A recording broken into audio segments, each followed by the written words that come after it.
우린 죽어서도 죽지 않는 황금의 전사다. 황금을 사랑한 마립간.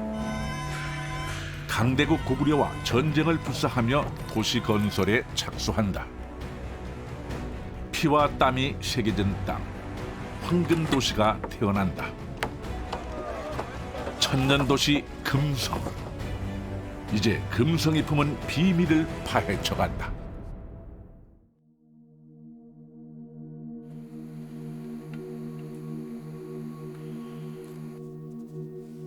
서기 1154년 지중해에 위치한 시칠리아. 이곳에서 세계 지도가 만들어지고 있었다. 15년간 전 세계를 누비며 수집한 자료엔 놀라운 정보가 담겨 있었다. هي ما تتنافس مع الجزائر الخالدات في أقصى غرب هذه الجزيرة فإن شلة بجمال تربتها وهوائها جنة يعيش فيها الناس. 그토록 찾아 헤맸지만 만날 수 없었던 서쪽의 유토피아. 그 이상향이 동쪽 끝에 실제 존재한다는 것. 바로 신라였다. 황금이 넘쳐나는 도시. 이 도시는 어떻게 천년을 지속했을까?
온 나라가 슬픔에 잠긴 날, 삼한 일통의 영웅 문무왕이 승하하셨다.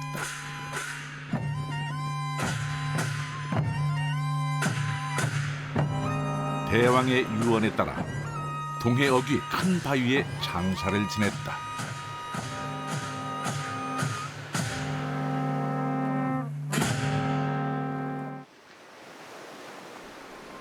삼국 통일 후 전쟁에 지친 백성들을 달래고 싶었던 문무왕.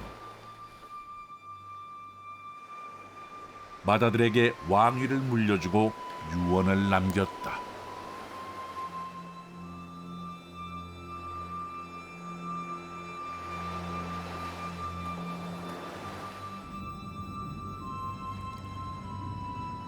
과인은 전란의 시기를 맞이하여 서쪽을 정벌하고 북쪽을 토벌하여 영토를 안정시켰다.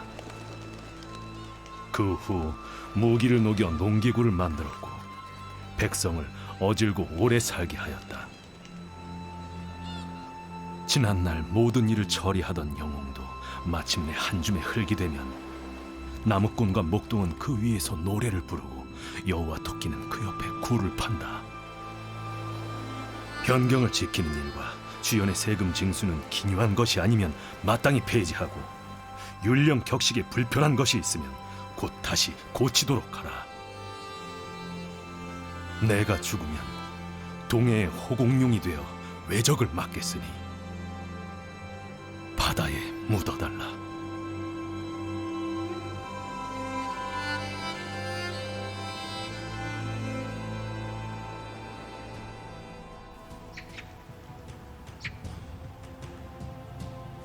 은혜에 감사하다는 뜻의 가문사. 장례식 이듬해 신문왕은 바다의 용이 된 아버지가 쉴 수 있도록 이 절을 고안했다.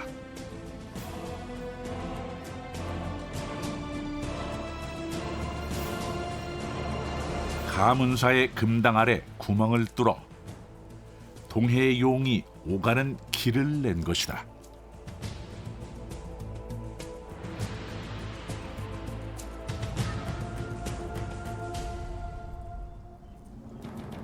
동해에 이르기 직전 산기슭에 위치한 가문사. 금당 앞 두 기의 석탑 사이로 아버지 문무왕의 무덤이 보이도록 설계됐다.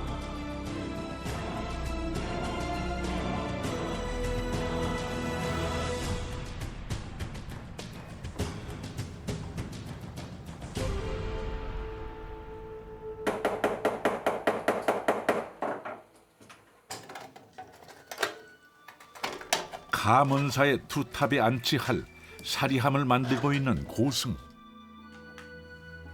양지는 선덕여왕 때부터 국가의 주요 작품을 만들어 온 장인이다.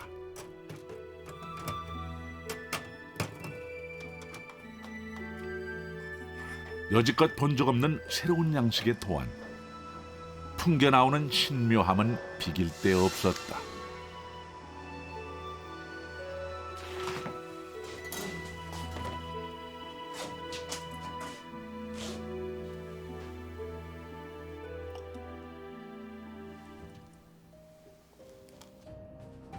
정교한 쇠공과 황금으로 도금한 두 개의 사리함. 동탑엔 4명의 사천왕이 승려들과 함께 바깥쪽을 바라보며 엄숙한 표정을 짓고 있다.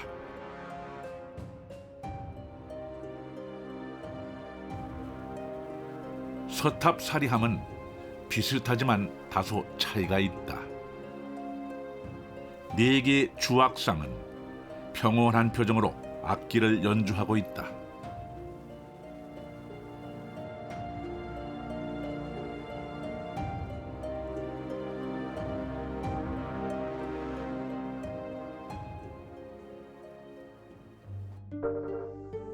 자바라, 횡적, 비파, 요고.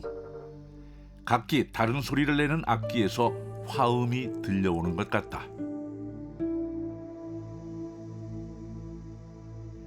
작지만 거대한 유물.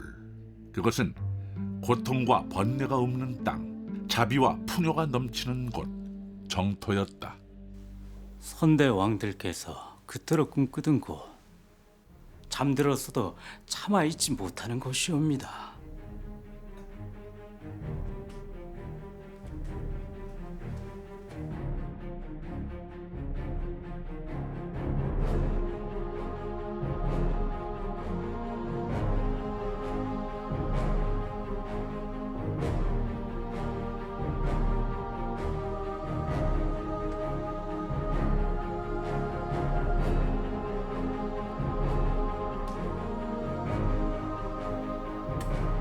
문무왕릉과 일직선으로 연결된 금성의 주요 건물들. 거기엔 어떤 비밀스러운 질서가 숨겨져 있었다.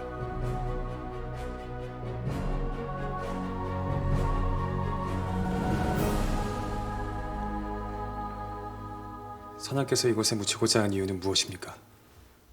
늙고 미천한 중에 어찌 다 헤아릴 수 있겠습니까? 그저 지켜볼 뿐이지요.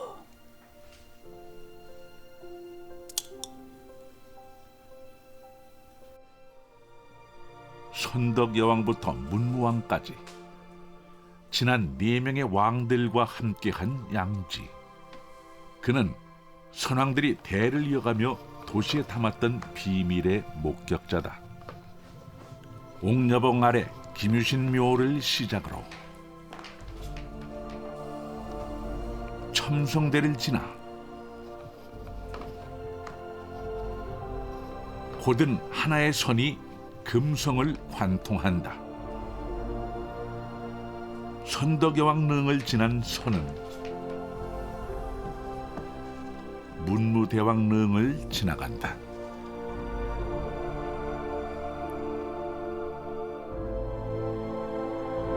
금성이 품은 비밀. 무슨 일이 있었던 것일까?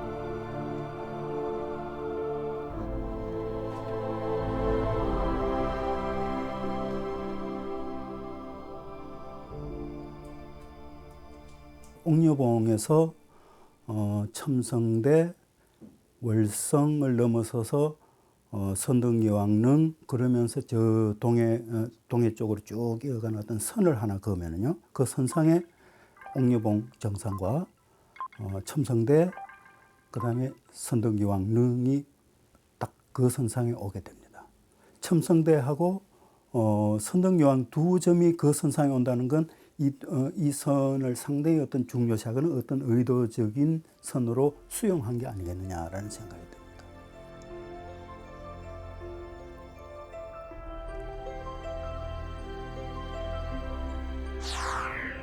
옥녀봉 정상에서 시작된 선은 김유신 묘를 지나고 정확히 첨성대 꼭대기 정자석의 대각선을 지나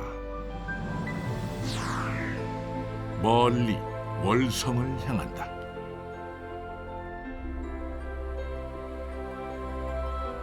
이 선은 다시 선덕여왕릉에 도달한다.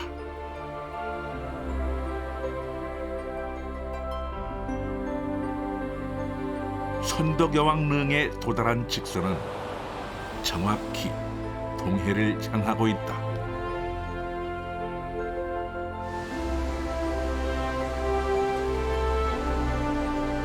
우연이라긴 너무나 정교한 설계도처럼 도시의 한가운데를 가르는 직선은 어떤 염원을 품고 있었을까?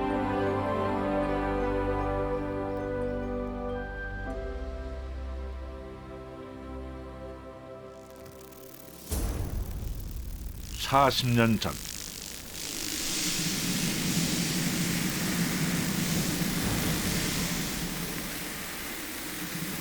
신라는 고통에 신음하고 있었다. 계속되는 자연재해. 마립간이 건설한 도시 금성은 화려하게 출발했지만 시간이 흐르면서 어려움과 부딪히기 시작했다.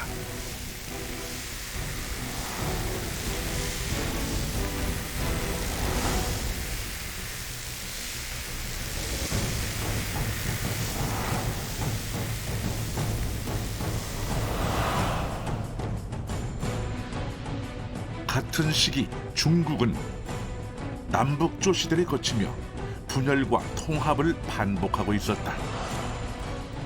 한반도 역시 삼국이 치열하게 대립 중이었으며 신라는 백제의 집중 견제를 받고 있었다. 절체절명의 위기. 642년 백제가 신라의 대야성을 함락하면서 서부전선이 붕괴됐다. 대야성 함락은 금성의 위기를 의미한다. 신라는 수도 금성의 턱 밑까지 위협받는 처지가 됐다.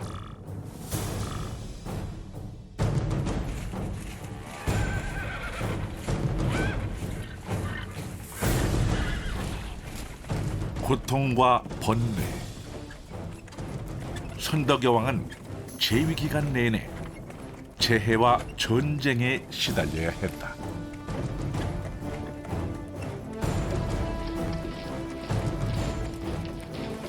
위태로운 나라, 새로운 선택이 필요했다.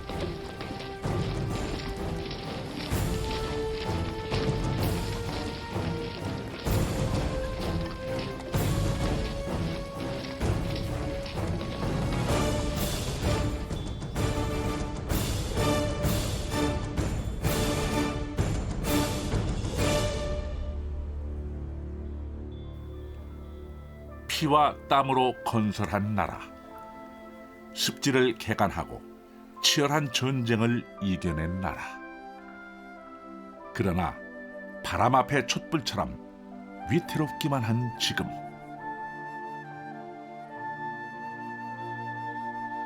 여왕은 번뇌와 고통이 사라지기를 간절히 기도했다.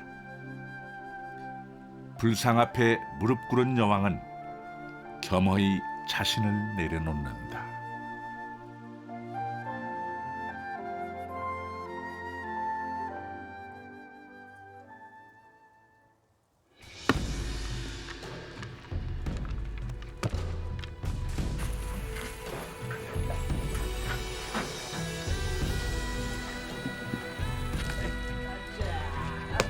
여왕은 재위 기간 내내 수많은 사찰을 건립했다.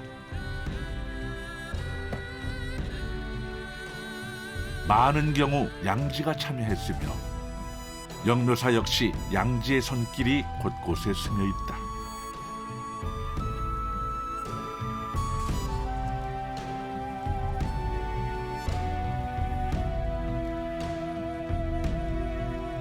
영묘사를 가득 채운 미소. 그것은 고통과 번뇌에 신음하는 백성들에게 주고 싶은 선물이었는지도 모른다. 선덕여왕을 짝사랑한 백성을 그린 직위설화. 그것은 여왕의 선택을 암시하고 있는 단서일지도 모른다.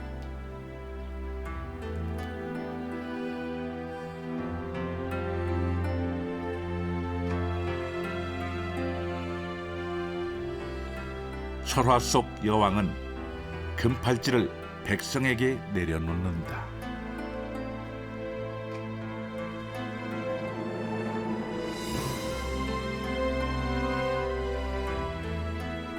황금의 도시는 새로운 변화를 예고하고 있었다.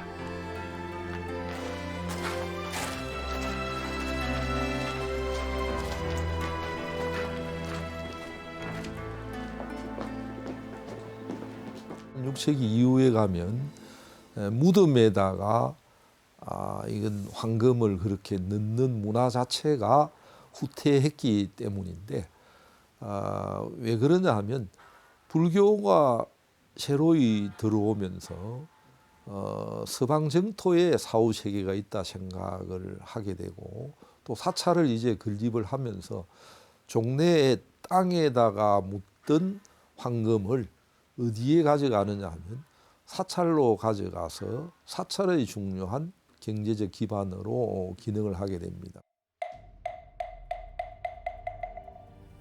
신라 제1의 사찰 황룡사는 거대한 황금 불상이 가득 들어찬 곳이었다.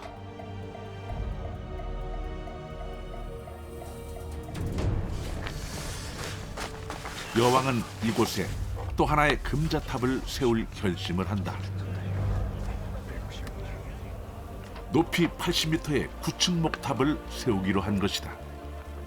이를 위해 적국 백제에서 건축 장인 아비지를 초청했다.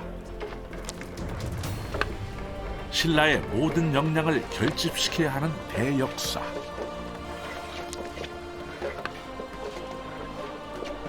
전대미문의 대규모 공사를 위해 신라 최고의 장인 200여 명이 한데 모였다.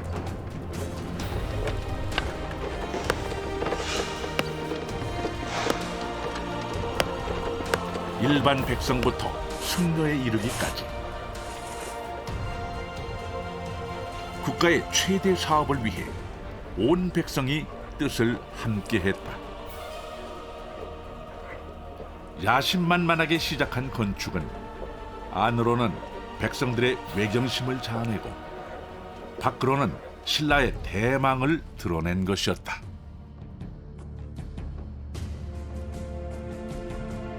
높이 80m의 거대한 탑을 세우기 위해 총 64개의 기둥을 올리고 목재를 층층이 쌓아나간다.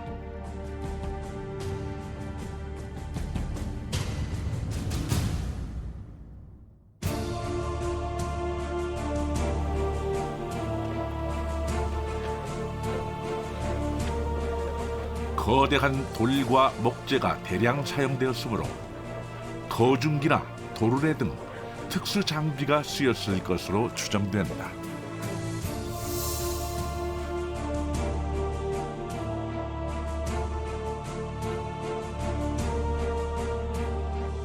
탑의 한 변만 24m에 이르는 거대한 규모의 구층목 탑.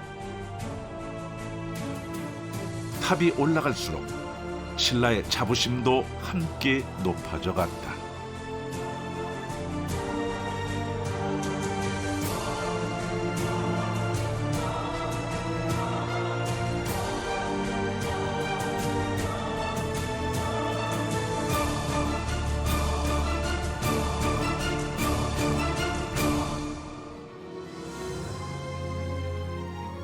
공사 시작 2년 만인 645년, 마침내 하늘을 찌를 듯 웅장한 9층 목탑이 완공됐다. 불교와 함께 높은 수준의 토목 기술이 결합한 국가적 대역사였다.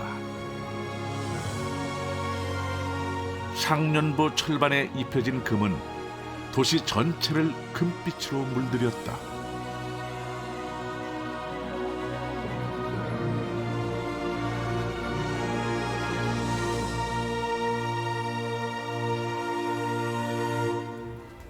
황룡사 목탑의 완공을 축하하며 전국에서 사람들이 모여들었다.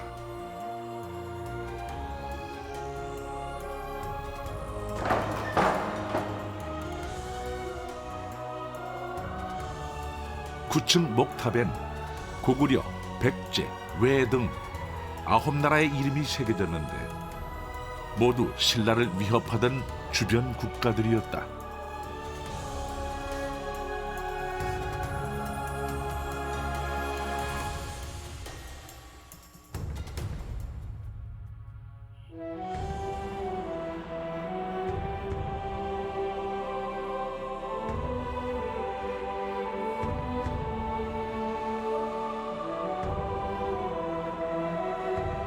구층 목탑은 당시 왕경에서 가장 높은 건물로 도시 어디서나 볼 수 있는 랜드마크였다.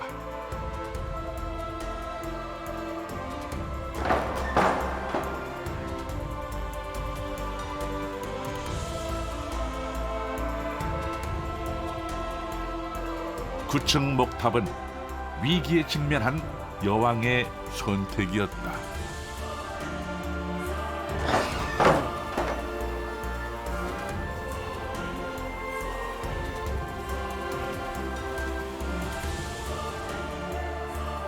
여왕은 금성의 백성들이 이 탑을 보며 고통과 번뇌를 견디고 호국 의지를 드높이길 바랐다.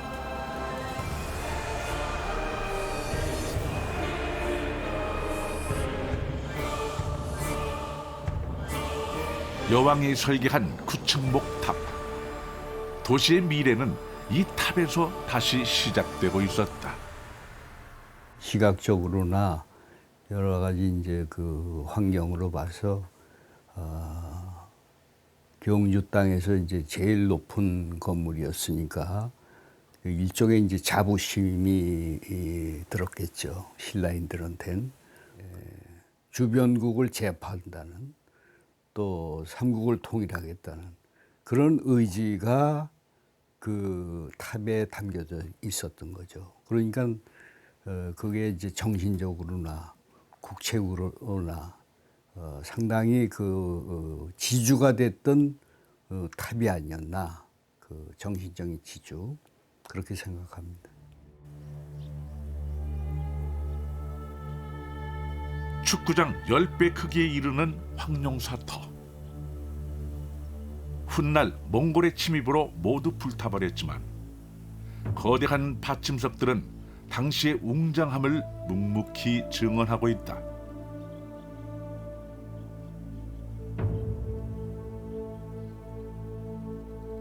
일정한 간격으로 놓인 64개의 초석들은 구층 목탑의 한 변이 23.5m에 달했음을 말해준다.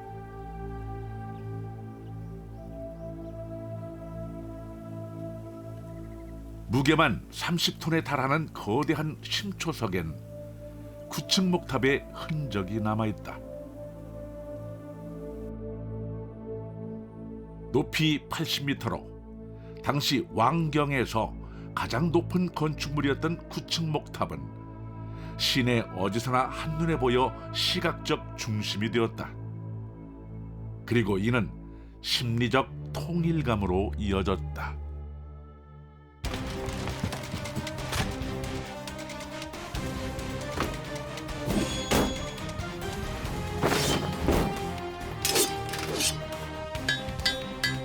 고통과 번뇌가 없는 나라. 여왕의 꿈은 점점 구체화되었다.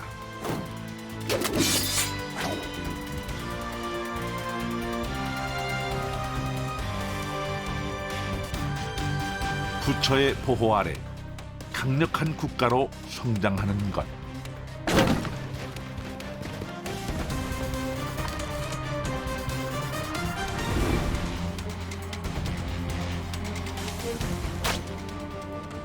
불심으로 하나된 신라는 외교와 군사력에 집중해 새로운 질서를 계획한다.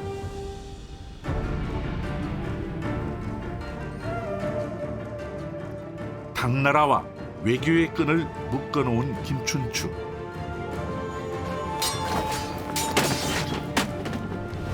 망국의 한을 넘어 신라의 대장군이 된 김유신.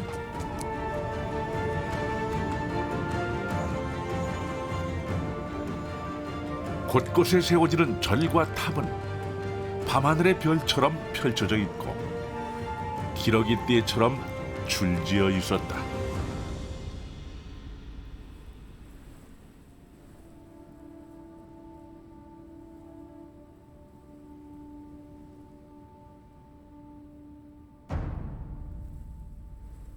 국가적인 차원에서도 경주 시내에 큰 사찰들을 많이 만들게 됩니다. 그래서 사찰을 통해서 민심을 통합하기도 하고요. 또 하나는 예를 들어서 전쟁이 일어나지 않습니까? 전쟁에 많은 백성들이 병사로서 참여를 해야 되고 또 많은 사람들이 목숨을 잃지 않습니까? 그런 전쟁에서의 두려움 이런 것도 결국 절에서의 불교 법회, 의례를 통해서 상당히 완화할 수 있는, 어떻게 보면 사회적 분란 요소를 완화할 수 있는 장치로서의 사찰, 이런 것도 이제 많이 만들어지는 새로운 시대가 서기 6세기대라고 보겠습니다.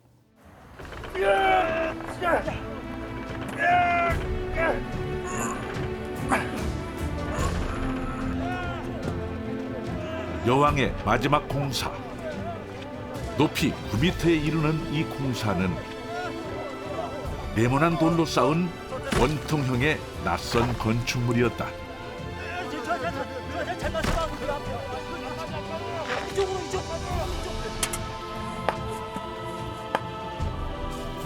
오로지 365개의 석재로만 쌓은 탑. 처음엔 이 건물의 쓰임새가 알려지지 않았다.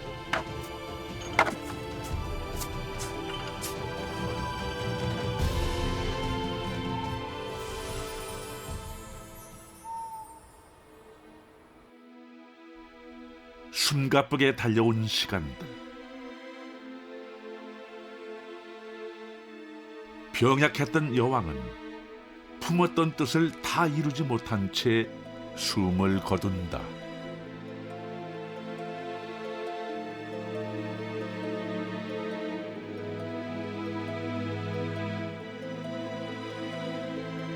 그러나 여왕이 꿈꾸던 정토는 그리 멀리 있지 않았다.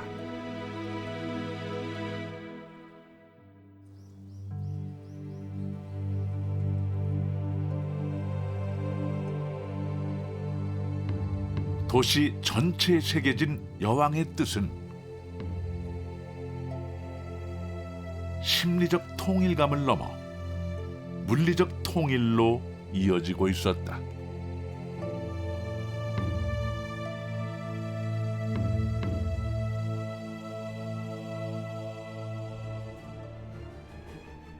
왕이 된 김춘추는 구층목탑 완공 후 15년 뒤 계획을 실행에 옮긴다. 수백 년에 걸친 백제와의 악연을 끊어버리는 것. 당나라와 연합해 백제 공격에 나섰다.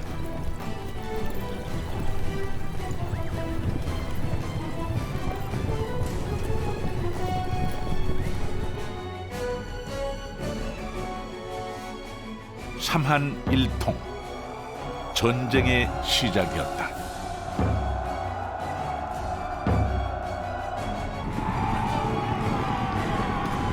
신라가 백제 지역에 투입한 병력은 6만에 달했다.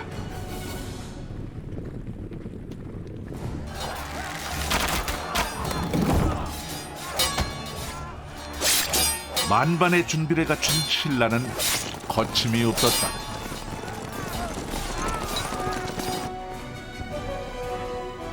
660년 마침내 숙적 백제가 무릎을 꿇었다.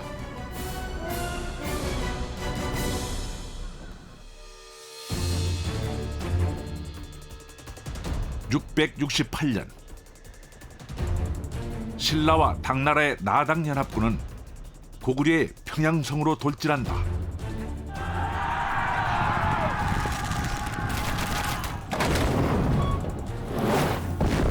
오랜 전쟁과 내분으로 인해 쇠약해진 고구려는 77만 나당연합군을 이겨내지 못했다.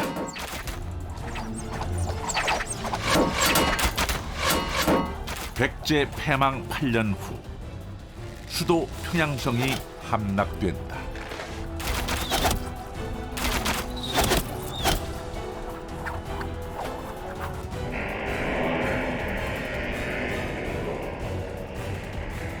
(668년) 고구려는 역사의 뒤안길로 사라졌다.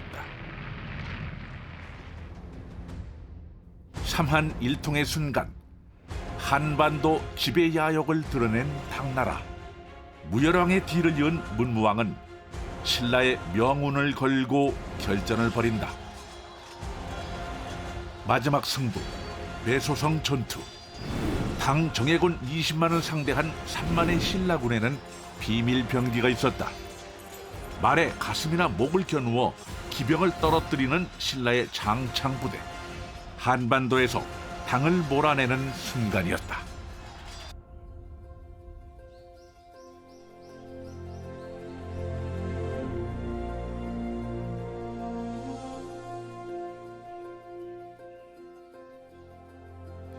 통일 후 물자와 자원이 금성으로 집중됐다.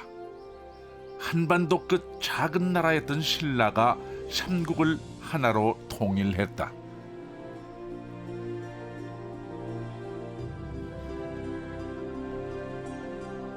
월성 주변을 둘렀던 해자를 메우고 동궁과 월지가 건설되고 금성은 진정한 황금의 시대를 맞이했다.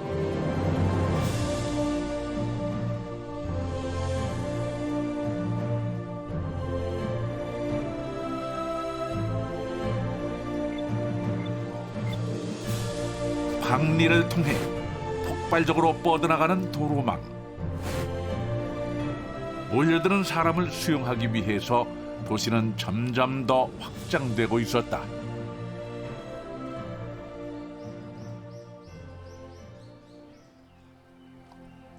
삼국 전쟁 승리의 기쁨이 고스란히 새겨진 아름다운 궁궐의 월지. 동서와 남북 각 190m에 이르는 연못이다.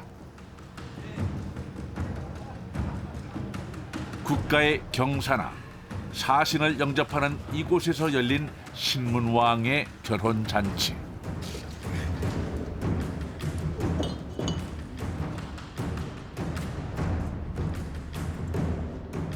통일의 여우는 쉽게 가시지 않았다.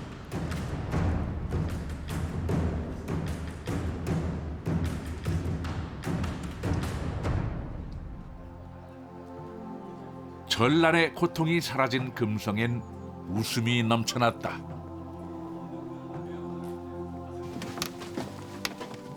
신라의 수락관인 식척전. 발효 음식을 즐기던 신라인들은 음식과 제조 일자를 목간에 적어 보관했다. 당시 음식 담당 직책만 24개. 무려 104명의 사람들이 궁중 음식을 담당했다. 한 관리가 남겨놓은 목간에도 웃음이 담겨 있다.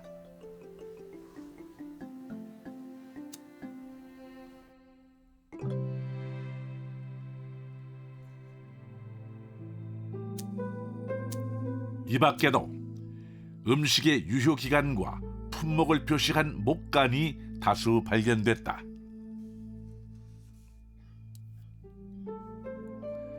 통일의 또 다른 흔적, 기와. 도시가 확장되며 왕경 개발이 활기를 띈다.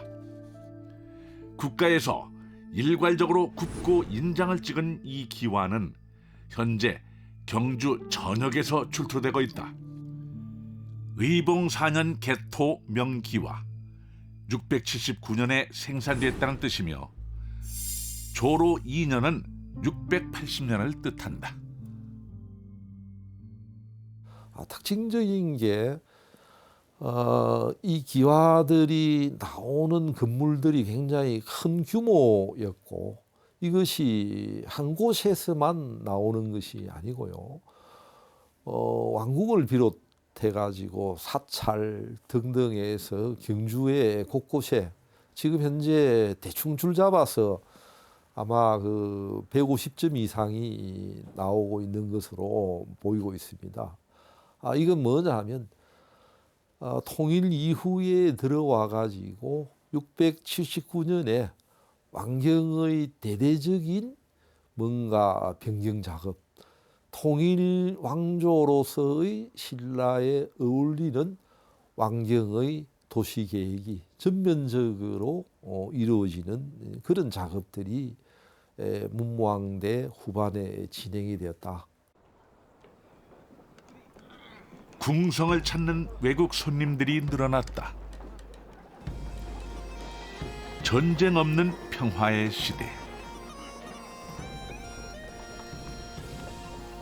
사람이 많고 물자가 넉넉한 금성은 국제 교역지로서 인기가 높은 곳이었다. 시장에서는 낯선 서역의 물건들이 넘쳐났다.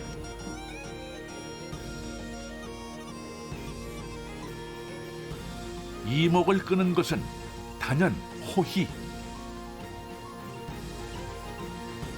짧은 옷에 달린 화려한 장식들이 야릇한 충사 위에 흔들리며 사람들을 유혹했다.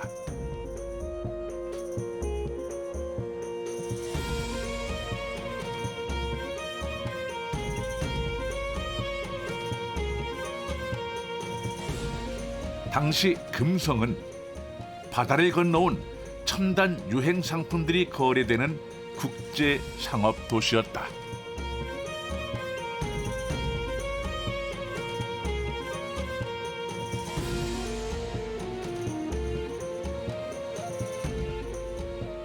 외국인들에게 인기 높은 신라의 물건도 많았다.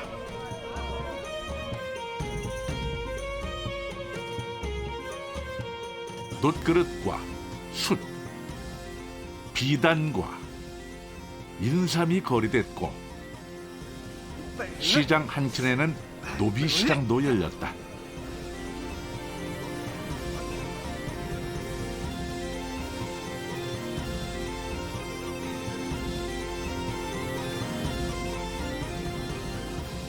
신라는 금성에 3개의 시장을 운영하며 물자의 유통을 꼼꼼히 관리하고 확장시켜 나갔다.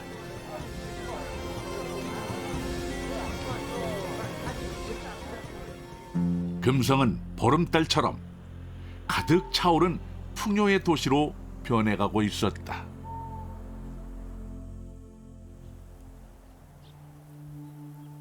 (8세기) 후반 원성왕의 무덤으로 알려진 괴릉.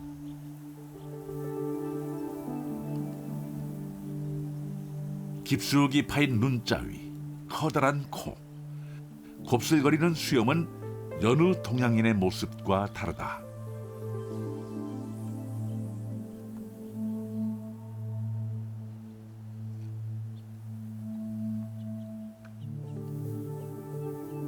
서역인과 활발한 교류를 가졌던 흔적.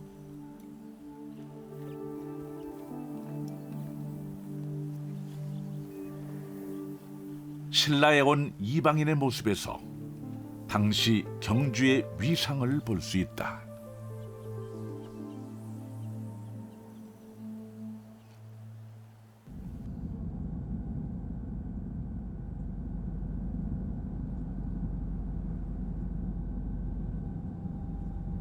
(679년) 문무왕은 낭산 부근 사천왕사를 짓기 시작한다. 당나라가 신라를 공격하려고 할 때 불력으로 나라를 지키겠다며 세운 절.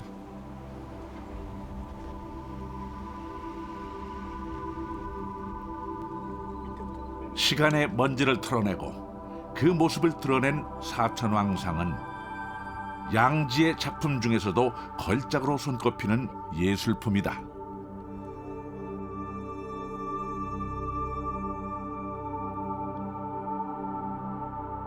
섬세하고 사실적인 표현 방법이 가문사탑 사리함의 사천왕상과 흡사하다.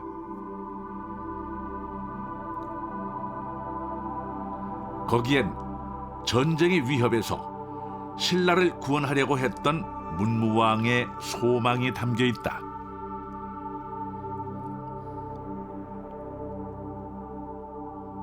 신라 천년의 수도 금성.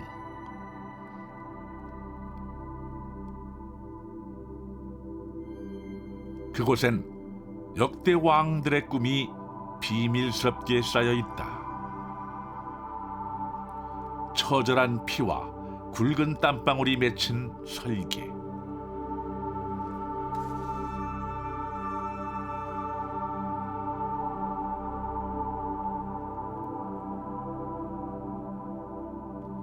좁은 땅에 천년의 뜻을 심고 묵묵히 수행한 실천.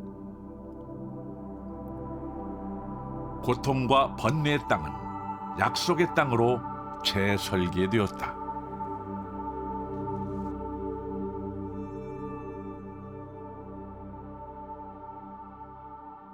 남산 남쪽에 문무왕 때 한 30년 후에 문무왕 때 사천왕사를 짓습니다. 불교에서 사천왕천 위에 도리천이 있다라고 되어 있습니다. 그러면은 선덕여왕이 도리천으로 능을 이야기했을 때 그 밑에 사천왕사가 언젠가 생길 것이다라는 걸 예언을 했다라고 이야기하는데, 제가 볼 때는 예언이 아니라 동지일출축을 설정을 하고 그러면서 능을 점지를 하고 그러면서 그게 장차 사천왕사 같은 어떤 그 장기 개발 계획을 어느 정도 수립한 게 아닐까. 그래서 그 문무왕이 그 뜻을 이어받은 건 아닐까라고 혹시 생각을 해봅니다. 역사 속에는 세워졌다 사라진 수많은 나라들이 있었다. 그러나 신라처럼 천년의 역사를 가진 나라는 드물다. 고구려, 백제, 발해 등 많은 나라들이 도읍을 바꿨지만 신라는 단 한 번도 도읍을 옮기지 않았다. 천년의 시간은 오랜 노력의 결과물이었다.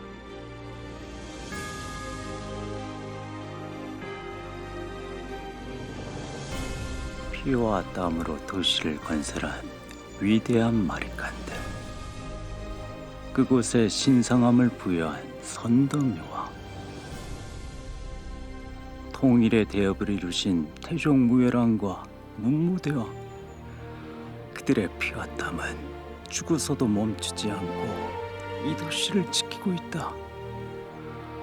기억하라. 기억이 멈추지 않는 한 도시는 영원할 것이다.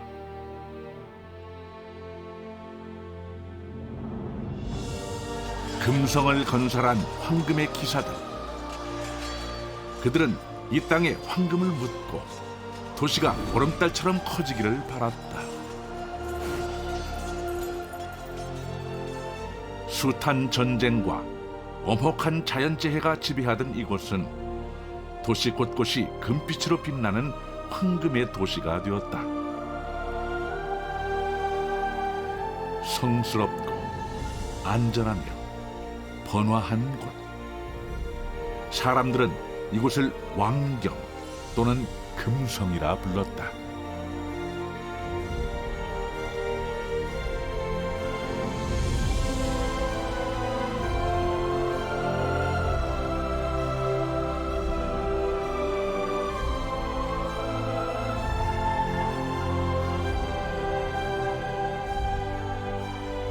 고통과 번뇌가 없는 땅.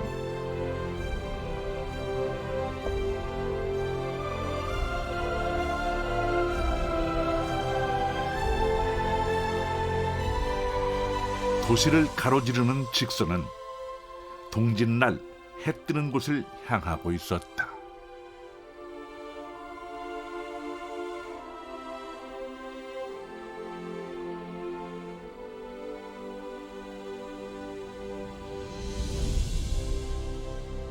선덕여왕 때까지만 해도 신라에서는 일출이라는 것이 상당히 중요한 의미를 가지고 있었고, 그래서 보통 신라 문화를 동향문화라고들 이야기합니다. 근데 그 동향문화 중에서도, 그리고 일출 중에서도 동지일출은 더욱더 중요했던 거죠. 신라 때의 동지는 1년 4시 모든 시간의 시작을, 1년의 시작을 동지때로 봤고, 그래서 이 기준선을 잡는 데 있어서 동지일출축을 잡는다는 것은 상당히 의미가 있었지 않겠느냐라고 생각됩니다.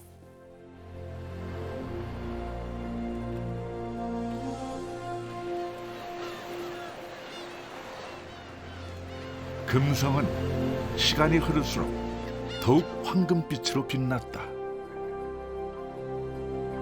100년 후엔 불국사가 도시의 축에 들어왔다. 도시는 붉은 태양이 떠오르는 동짓날 일출을 바라보도록 설계되었다.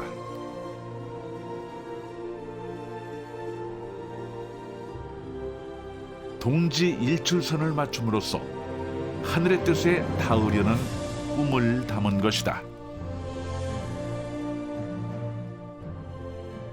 신라가 특징적으로 다른 세계의 어느 나라에 비해서도 수도를 한 번도 옮기지 않고 유지해 나갔다는 데 중요한 특징이 있습니다.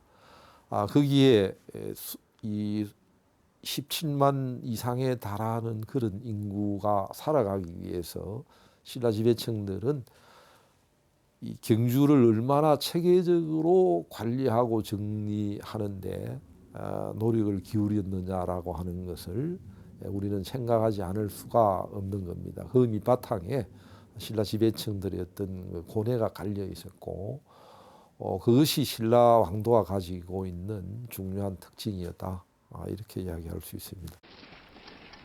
위기의 순간도 있었다.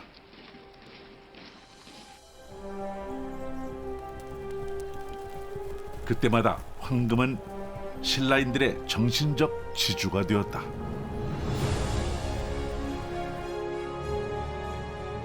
황금처럼 영원 불멸을 꿈꿨던 사람들.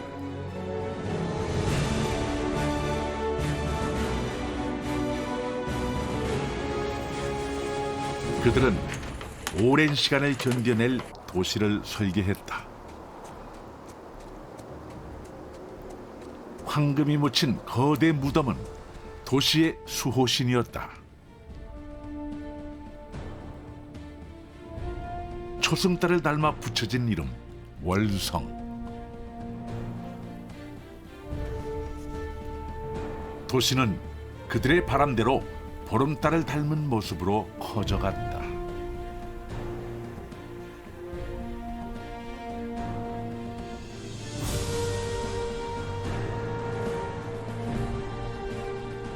전쟁의 고통이 없는 나라.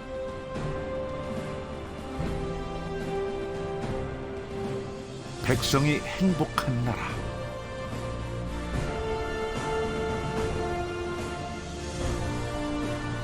가문사 사리함에 새겨진 모습은 왕들이 꿈꾸던 정토였다. 금성은 17만 호의 거대 도시로 성장했고, 화려한 금으로 장식된 금입택이 수십 채가 있었다.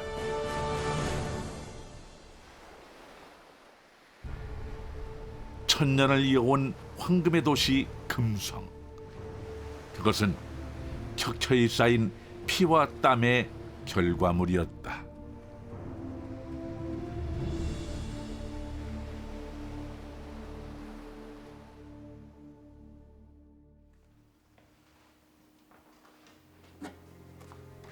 신라를 찾았던 이방인들의 기억.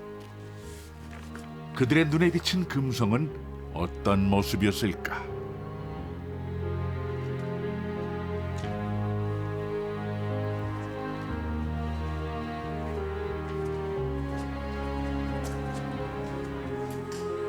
알 이드리시가 그의 책에 남긴 기록. 그것은 동방의 엘도라도였다. من دخلها استوطنها ولا يخرج عنها.